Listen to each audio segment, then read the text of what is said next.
A jury of 12 women and 2 men is now hearing the case of 14-year-old Dakota Eliason. Police say he admitted to killing his grandfather back in March while staying the night at his grandparents' home in Buchanan. He is charged as an adult and faces up to life in prison without parole if convicted. WSBT's Dustin Grove was in the courtroom today. Dustin, what happened? It's such an emotional first day in the courtroom today, Deborah. So many family members of these two, the victim and the alleged, trying to figure out how this could happen. A 14-year-old teenager with a good relationship with his grandfather, never apparently had any problems with his grandparents. He's an honor roll student. How he could be accused and charged with shooting his grandfather in the head as he slept.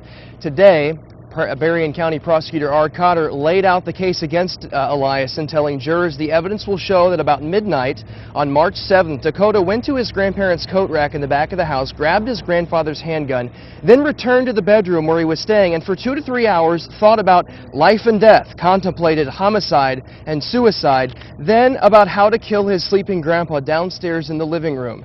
Then went downstairs, according to the prosecutor, sat by the couch where 69-year-old Jesse Miles was sleeping. For 45 minutes sat there, then pulled the trigger. Dakota's grandmother took the stand and testified what happened next. I heard a pop, and I thought it was a wood stove. And I heard Dakota's voice. I don't know his exact words, but somewhere, I shot Papa. Listen closely to the testimony, much of it from the defendant's statements himself, which you're going to hear, about how long he contemplated this act, how he thought about doing it, that he in fact argued with himself over doing it because he knew it was wrong. And Dakota's talking about hearing voices, but he describes it more as multiple personalities. And blacking out, and that he blacked out. And ask yourself, does it sound like this 14-year-old premeditated this?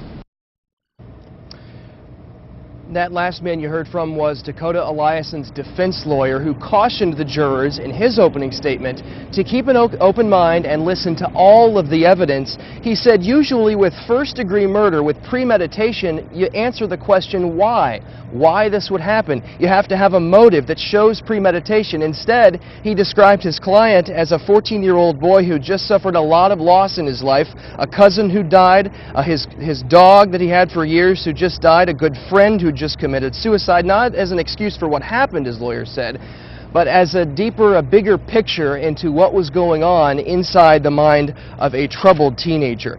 Deborah, Dakota Eliason faces open murder charges. The jury has to decide whether he's guilty or not guilty. If they choose guilty, they have to decide whether it was first-degree murder, which you have to show premeditation, or second-degree murder, which is a lighter charge. That's something that will continue to follow. Court resumes tomorrow morning at 9 o'clock, and we'll be here for the very latest. And we'll have more on today's proceedings coming up at 6 o'clock. All right, Dustin Grove, we'll see you tonight at 6. Thank you.